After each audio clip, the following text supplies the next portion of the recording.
Hello and welcome to Experiencing Love. I'm your host, Philip Jocks, and I'm so glad that you're here. I often find myself in some really interesting situations. I find myself having really interesting conversations. And while all those situations and conversations span many different categories, the ones on my mind right now have to do with relationships. The part that I find interesting is how people come to me throughout different stages of my life and their life to talk to me about their relationships, to talk to me about their romantic relationships mostly, but sometimes even family relationships, friend relationships. And I often wondered why. I often wondered, what do I do? What do I say? What makes me seem like a good person to talk to about these things? Now, don't get me wrong, whenever we have these conversations, I honestly do love it. I enjoy having those conversations, and I enjoy helping people see different perspectives. I enjoy helping people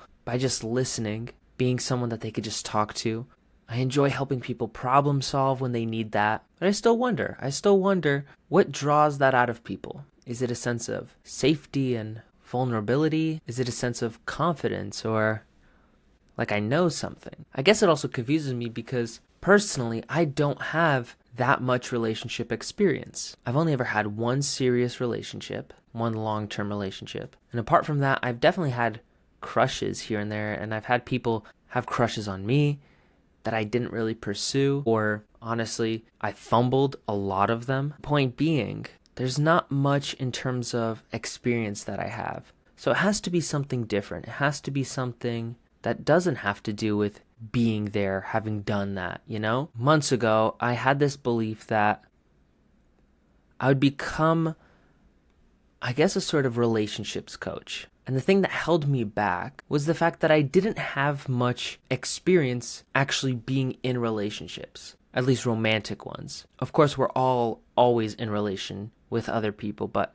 for a relationship coach, I feel like something held me back, being that I wasn't even in a relationship. I'm not currently. So often when I come onto here and I want to speak about relationships, I'm really just talking to myself. I'm talking as if I'm helping myself through a problem and I want to see myself get through it. I guess I often know what to do, but I also often lack the courage to actually do it. I lack the courage to do it consistently. In order for me to really put myself out there and really feel like I'm overcoming a challenge and taking that risk, I need to hype myself up a lot. I need to get into the right mental state, and I have done it in the past. And although I've done it before, it is such a taxing and mental load that I don't do it as often as I'd want.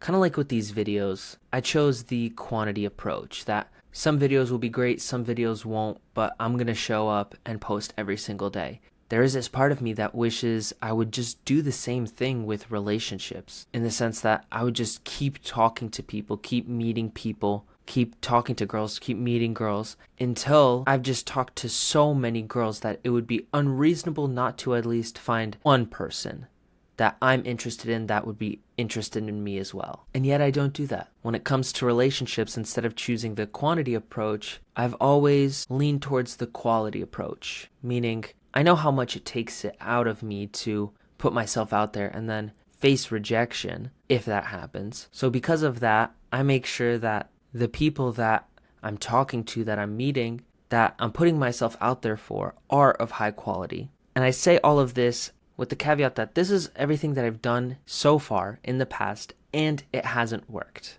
It's not working for me. I've known for a long time that I really do just have to lean into the quantity approach. Just get used to it, get comfortable, make it a part of my identity, a part of who I am. Be a person that can talk to anyone, can approach anyone, even if it may be difficult for me to do, even if I may struggle to start that conversation or say that first hello, to just do it. It doesn't matter if it's easier for me or harder for me than it is for other people. The fact of the matter is I have to do it. I have to show up. I have all of this knowledge, all of this wisdom from the many books and many experiences and many people that I've met that I've always wanted to use in a relationship to really support and love another person. And yet I can't seem to get off the start line. I can't seem to just go. People all around me seem to be dating and engaging and marrying and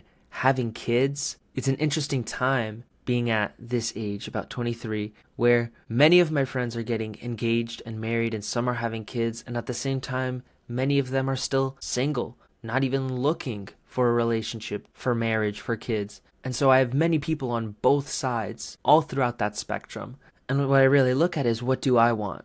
And I want to be in a relationship. I want to get married one day. I want to have kids. Today, I'm just talking through my own obstacles. I'm talking through my own struggles, really. I don't have any major insights or wisdom, even for myself right now. And if it's not coming from me, it's got to come from somewhere else, because it's out there. My answer is out there. Whenever I ask a question, I know that there's an answer. Even if it doesn't come to me immediately, I know it's there. It'll take some time, for sure. And it'll be painfully obvious when it does. That's the fun part. That's what I enjoy. I enjoy this little game that I play with myself of asking tough questions and doing what I can to find the best answers. The answers that work for me and the answers that I can share. I guarantee that I can find many different answers online. I could probably find every single type of answer online.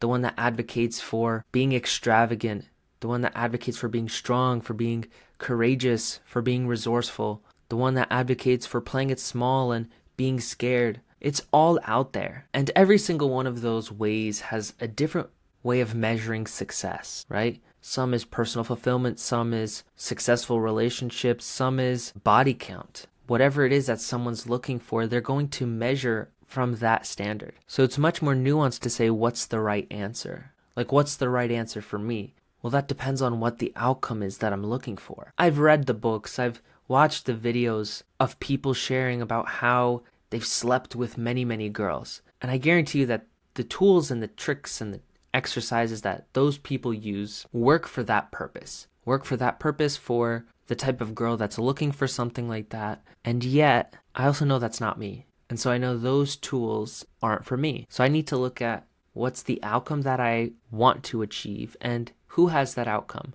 Who has that outcome and teaches from that place. That's where I'm going to find my answer. And for whatever you're going through, which I know you are, maybe it's time to do the same. Be careful where you take your advice from. Look at the person that's giving that advice. Look at what their intentions are and what they want for you. And if those line up with what you want for yourself, then listen to them. They're telling you golden information. But if there isn't that alignment, run. Run away, go in the opposite direction, and keep searching. There's 8 billion voices out there on this planet. So I guarantee that there is someone out there with your answers. So if you haven't found it yet, perfect. You get to just keep searching. Make it fun. It's a game. Enjoy it.